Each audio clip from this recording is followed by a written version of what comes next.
The winner of this year's International Booker Prize is Georgy Gospodinov.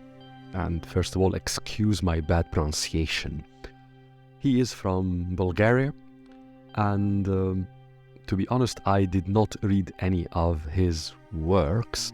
However, I read an interview with him in a UK publication, and a sentence he said struck me and has remained with me. He said, he was talking about the Bulgarian culture, and he said, "We are used to losing." And I thought, indeed, some cultures, political cultures in particular, get used to losing. And the culture of the Soviet Union, particularly in the last 15-20 years of its life until it collapsed in 1990, 1991, was very much one of expecting to lose. Many factors contributed to that. Perhaps the prime factor is that the Soviet Union, roughly from the mid-1960s until the early 1980s, was led by one man, Leonid Brezhnev, who maybe by the mid or late 70s was really old, tired. His health deteriorated a lot, and there was a sense of stagnation in the Soviet Union. And at the same time, in the US, from the mid-1960s until the early 80s, there were successive administrations. There was Lyndon Johnson, and then Nixon, and then Ford, and then Jimmy Carter. So 4 administrations, while on the other side, at the Soviet Union's, there was only one. So that gives you a sense of the dynamism on the US side versus the stagnation, the lethargy on the Soviet Union or within the Soviet Union.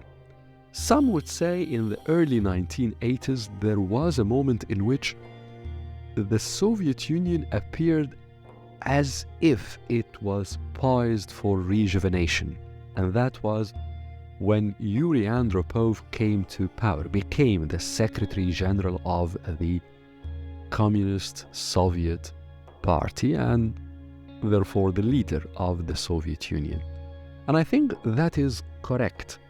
And anyone interested in the history of the Cold War, in the history of the Soviet Union, ought to read a bit about Yuri Andropov. And I think were Yuri Andropov to live longer, possibly the history of the Cold War would have been different. However, the man came to power in late 1982, he died in early 1984, so he remained in power for less than a year and a half, and therefore, in the story of the Soviet Union, he did not really make a major difference. He was succeeded by Gorbachev, and Gorbachev did major changes, reforms inside or within the Soviet Union, but by then the experience of the Soviet Union appeared to have hit a wall, appeared to have been really going towards nothing, economically, politically, and there was indeed a culture of defeat, a culture of expecting failure. Of course, in the 1980s, the Soviet Union was lured into invading Afghanistan, which proved to be immensely costly and, and a failure really at the end of the day, a costly endeavor and a failure for the Soviet Union. The point I'm trying to say is by the late 1980s and by 1990, when the Berlin Wall fell, when there were waves of desires in all the Soviet or most of the Soviet republics and in Central and Eastern Europe to get out of the Soviet Union, and the Soviet Union began to collapse. Indeed, the mindset in large sections of the leadership of the Soviet Union within major important institutions of the Soviet Union was a culture of expecting failure. Some would say, but at the moment of the collapse of the Soviet Union, there was an attempt to have a military coup against Gorbachev to save the Soviet Union. But even that proved to be very poorly executed and without any real support in the key republics at the time of the Soviet Union. And again, it goes back to the point of there wasn't a will to survive within the Soviet Union. The Soviet experience became very clear in the minds of so many people that it was a failure. This mindset is very, very different from the prevailing mindset today in the Chinese Communist Party for a number of reasons. For the past 35-40 years, the Chinese Communist Party, therefore China, has seen successive changes of leadership. At least 3 or 4 leaders. Some would say yes, but today in early or mid-2023 we have a leader, Xi Jinping, who has been in power for already 10 years, and the party, the Communist Party, has just renewed his mandate, and that might be a change in the trajectory of leadership in the Chinese Soviet Party. Indeed, but we still do not know what the impact of that will be on the dynamics of leadership in China. What we know from the experience of the past 35 or 40 years is that there have been successive changes in leadership, and today Xi Jinping, despite over 10 years now in power, he appears to be in a very agile mindset. Perhaps more importantly, the experience of the Chinese Communist Party in the last 35-40 years has been one of success. Economically, China was growing for each of these 30-35 years at 7% annual growth rate, 8%, sometimes 9%. And these rates of growth are unheard of in any other parts of the world, let alone for 35 consecutive years. And it is not just empty numbers that do not mean much. These growth rates have translated into lifting hundreds of millions of people, by some reckoning 400 or 450 million people in China, out of poverty and into proper middle class. And middle class here is calculated or assessed by international standards. That is a major economic and social achievement. Politically, the experience of China over the past 35-40 years could also be thought of as a success. Some would invoke the situation of human rights, of rights in general in China, which indeed is a very important point. However, from the perspective of the Chinese leadership, from the perspective of the Chinese Communist Party, the objective has always been total control over China.